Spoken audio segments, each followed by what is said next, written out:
So for us, understanding the carbon cycle and how we work within it is a big part of our household economy.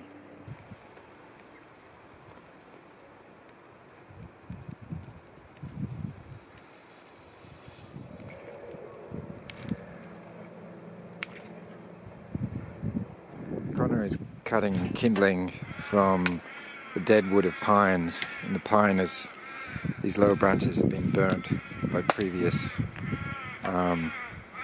fuel reduction burns. Under these pine trees grow a whole stack of different mushrooms. The ones we like to eat most are the saffron milk caps.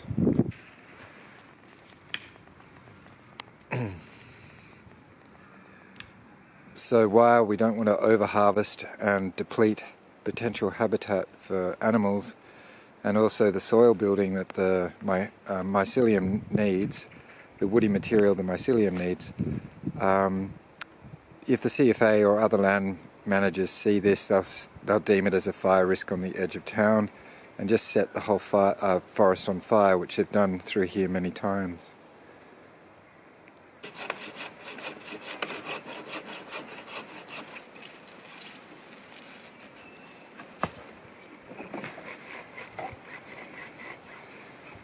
Woody helps collect the kindling.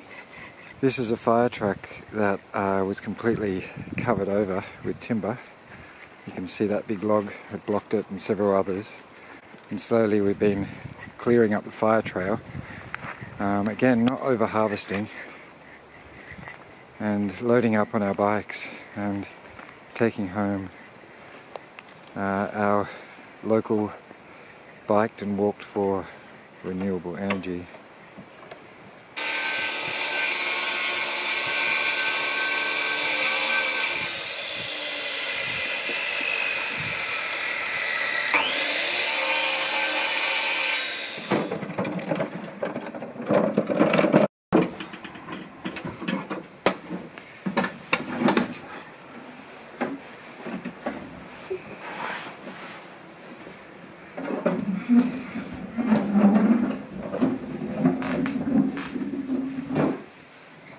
So Woody unloads the wood by the fire.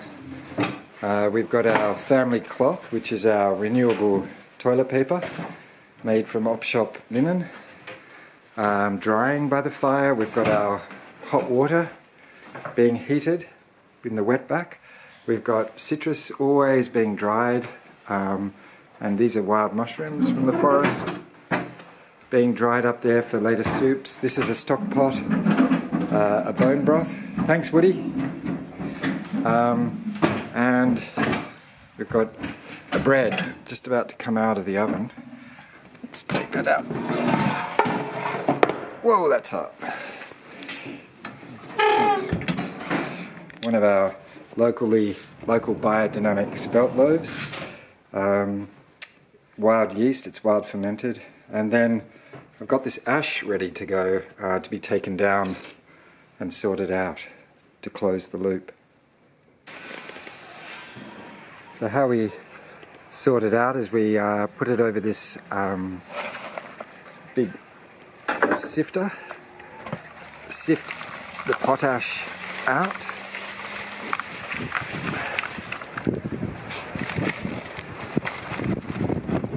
tip the biochar into an old chuck bag, stomp on it.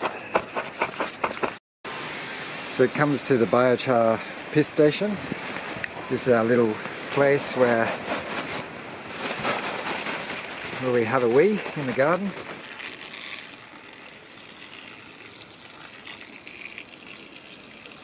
Our biochar piss station is right beside what we call the red shitter, which is a composting toilet, a squat toilet, where we collect our precious human manure waste. Add lots of carbon to it and compost it properly after it's come out of here.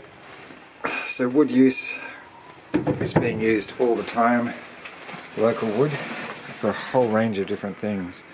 After we've peed on and activated the biochar, you don't have to use your own. You can use all sorts of nitrogenous material. We then put it on our rows of vegetables. The biochar is great for veggies, for annuals, but the potash is much better to go on our food forest area. Potash, high in potassium, means that it suits woodier materials. If you put potash on your vegetables, it'll make them go really woody. The roots really woody, and things like broccoli will become very woody very quickly. So we keep the potash off our veggies, and there's a lot of wood material that goes into the chooks as well. Wood waste from prunings go into this large, what I call a macro mulch system. Hey girls. Hey lovelies. And what happens in here with this large woody mountain is a very slow compost, extremely slow. But we want it to be slow, and it takes up a goodly amount of their run. Chooks get in there and scratch, but they can't turn it into desert like chooks can, and there's a whole lot of microecology in there that chooks scratch in, little grubs and insects and larvae and various bits and pieces that they forage for in there that they can't scratch and scratch and scratch. We also put down every year leaves, thick carpet of leaves on their run to give them more scratching material. And there you have some pretty healthy birds. Also setting composts. This one's about 6 weeks old, and that will be lovely soil for the spring. So the whole carbon cycle, from gathering our wood on foot in wheelbarrows and by bicycles, using carbon in a really deliberate way and closing the loop. Now obviously we do emit some greenhouse gases through our fires. However, that material would be burnt up by the CFA and other land managers, perceived as a fire risk. So we're really using something that is going to be wasted material anyway and giving it the best possible use.